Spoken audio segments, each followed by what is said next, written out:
안녕하십니까. 2024년 제1기 장년교과 시편의 해설을 맡은 목사 박진우입니다. 하나님께서 성도들의 삶에 가장 가까이 하시는 분이신 줄을 경험하게 되시길 소망합니다. 이번 주 교과인 사과는 여호와께서 들으셨고 건지셨도다 라는 제목입니다. 먼저 기역절을 한번 읽어보시겠습니다. 시편 34편 17절에 있는 말씀입니다. 의인이 부르짖음에 여호와께서 들으시고 그들의 모든 환난에서 건지셨도다. 창세기 1장에서 하나님은 만물과 온 우주를 창조하신 분으로 나옵니다. 그런데 창세기 2장은 온 우주의 주인인 그분께서 지극히 작고 작은 한 인간을 흙으로 빚으시고 숨결을 불어넣어 주시는 이야기로 완전히 전환됩니다. 지난주 우리는 온 세상을 다스리시는 통치자 하나님을 시편에서 발견해 보았습니다. 그리고 이번 주는 온 세상의 심판자이신 그분께서 한 개인을 세심하고도 성심껏 돌보시는 이야기를 주제로 하고 있습니다. 하나님은 위대하고 장엄한 창조 사역에만 갇혀 계시는 것이 아니라 이 낮고 낮은 땅 위에 많고 많은 사람 중에 연약한 이의 마음을 보듬는 일을 친히 하고 계시는 것입니다. 이번 교과의 첫째 날은 우리에게 잘 알려진 시편 139편의 이야기를 말하고 있습니다. 시편 139편이 강조하고 있는 내용은 하나님께서 우리를 속속들이 아신다는 것, 그리고 또 한 가지는 우리가 어디에 있든지 어떤 태도이든지 우리 가까이에 함께 하신다는 것입니다. 한번 읽어보겠습니다. 주께서 내가 앉고 일어섬을 아시고 멀리서도 나의 생각을 밝히 아시오며 나의 모든 길과 내가 눕는 것을 살펴보셨으므로 나의 모든 행위를 익히 아시오니 주께서 나의 앞뒤를 둘러싸시고 내게 안수하셨나이다. 하나님이 우리의 모든 것을 아신다는 것, 일거수일투족 우리의 마음속까지도 아신다는 것은 참으로 민망한 일이기도 하고 두렵게 느껴지는 일이기도 합니다. 하나님은 왜 우리를 지켜보시고 우리를 관찰하시는 것일까요? 이것은 우리를 정죄하기 위함이 아니라 정죄하는 다른 영의 존재로부터 우리를 보호하시기 위한 것입니다. 우리를 참소하는 다른 영의 존재도 우리의 일거수일투족을 다 알고 있겠죠. 하지만 하나님은 그러한 사단의 참소를 모르실 수도 없고 모르셔서도 안 됩니다. 왜냐하면 그분은 우리의 보증인이시기 때문입니다. 법정 대리인이시기도 하죠. 지금 말로 치면 변호사로 일하시기 때문입니다. 우리는 어려운 일이 있을 때마다 우리의 법적 대리인인 예수님께 모든 것을 맡깁니다. 그런 예수 그리스도께서 우리의 상황을 속속들이 알고 계셔야 하는 것은 우리에게 너무나 필요한 일이고 되려 우리에게 용기가 되는 일입니다. 여기서 중요한 것은 예수님이 우리를 아셔야 하는 것뿐만 아니라 우리를 다 알고서도 우리를 사랑하신다는 거예요. 모르면 사랑할 수 있습니다. 제 본성과 제 감추어진 모습을 제가 함께 살고 있는 저희 집사람이 미리 알았더라면 저와 결혼해 주지 않았을 것 같습니다. 하지만 하나님은 사람의 본성과 숨겨진 모든 죄를 아시고도 우리를 사랑하셨다는 거예요. 그것이 우리가 하나님께 저항할 수 없는 놀라운 점입니다. 또 139편 7절에서 10절에 있는 말씀을 연이어 읽겠습니다. 내가 주의 영을 떠나 어디로 가며 주의 앞에서 어디로 피하리까? 내가 하늘에 올라갈지라도 거기 계시며 스올에 내 자리를 펼지라도 거기 계시나이다.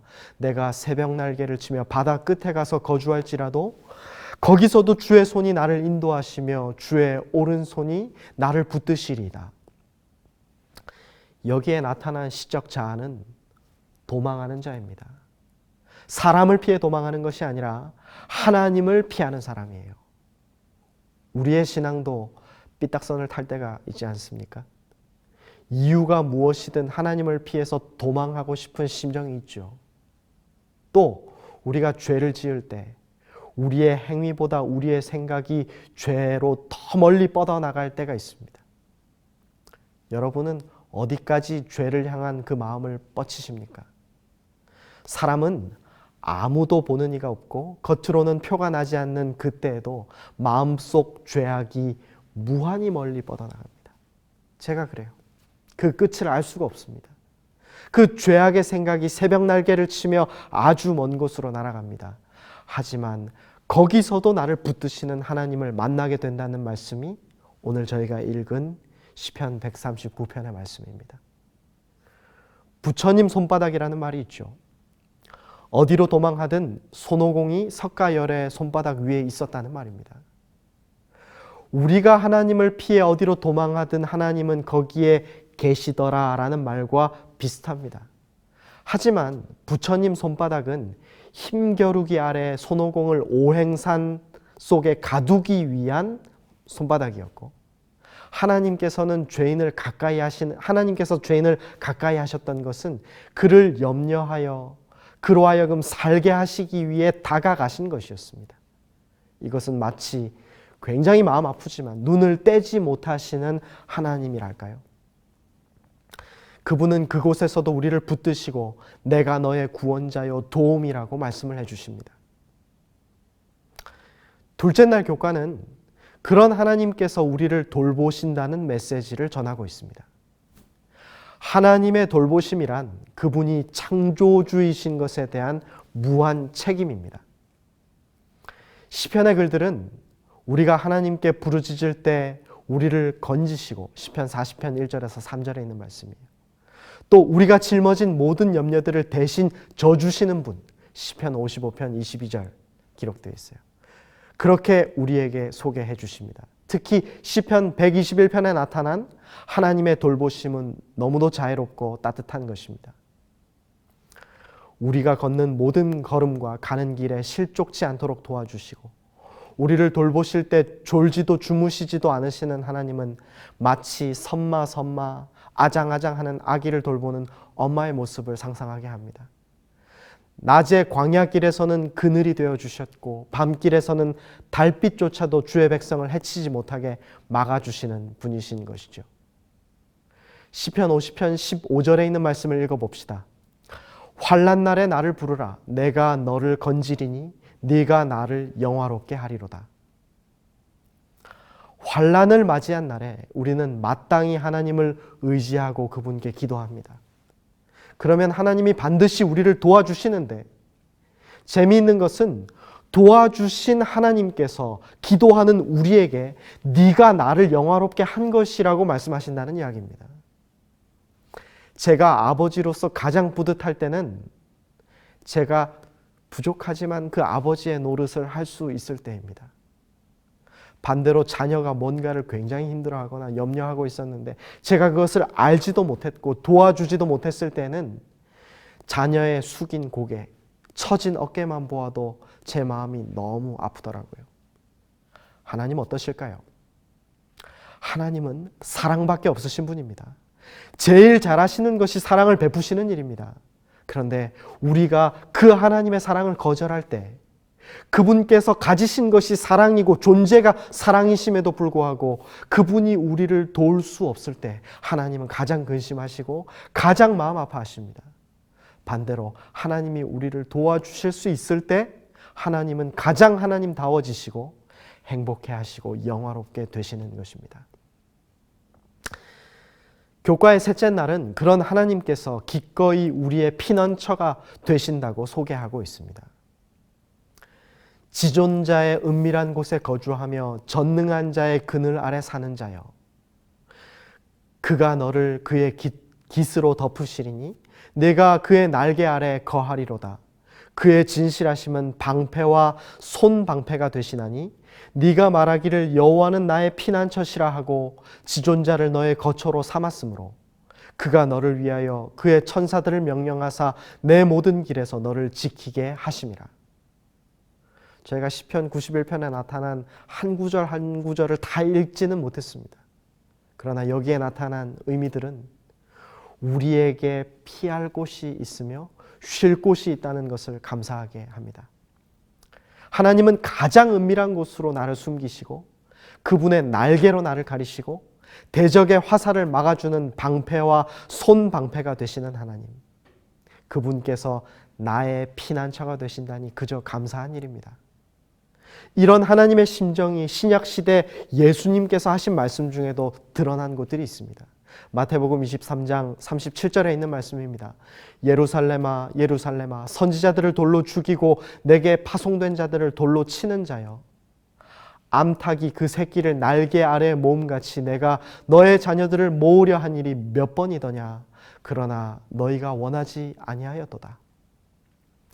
예루살렘을 향하여 그 멸망을 내다보시고 우시던 예수님의 모습을 생각해 봅니다. 하나님은 멸망할 것이 너무나 분명한 사람들조차도 포기하지 못하시고 내버리지 못하시고 상처투성이인 우리를 주품에 숨기시고 그 옷자락으로 덮으시고 싸매셨던 분이십니다. 교과의 넷째 날은 보호자이시며 구원자이신 주님이라는 소제목으로 우리에게 주어졌습니다. 고린도전서 10장 1절로 4절에 있는 말씀은 출애굽의 장면을 하나님의 관점에서 묘사하고 있습니다. 다 같이 홍해를 건너 침례를 받으며 다 같이 신령한 음식을 먹으며 다 같이 반석의 샘물을 마시는 저들의 경험은 오늘날에도 우리가 누구를 어떻게 의지해야 하는지 또 하나님이 우리에게 무엇을 베푸실 수 있는지를 알 수 있습니다. 교과 58페이지 중간 부분을 보시면 모든 시간과 공간에서 하나님의 자녀들이 약속의 땅 새 예루살렘으로 가는 길은 언제나 위험으로 가득하다. 그런 하나님의 자녀들에게 시편은 저 산 너머에 계신 땅과 하늘의 창조자를 바라보라고 격려한다 라고 기록되어 있습니다. 우리는 먹을 때에도 마실 때에도 우리 신앙의 경험을 한 걸음씩 전진할 때마다 우리를 돌보시는 하나님을 생각하며 힘을 얻어야 할 것입니다. 마지막으로 다섯째 날은 성소에서 도우심이라는 주제로 우리에게 주어졌습니다.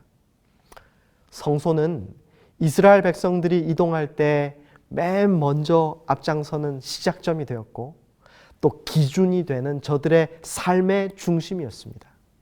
또 속죄의 장소로서 저들이 마음을 바치는 예배의 중심이기도 했습니다. 이렇게 삶의 중심이자 예배의 중심이었던 성소, 모든 하나님의 백성은 어려운 일이 있을 때마다 성소를 향해 기도했고 관계의 문제나 죄의 문제가 생길 때마다 희생제물과 함께 성소를 향하여 나아갔습니다. 그런 의미에서 하나님이 성소에서 우리를 도우신다고 하시는 약속의 말씀은 너무나 당연한 것입니다. 시편 20편 1절에서 3절의 말씀을 읽어보겠습니다.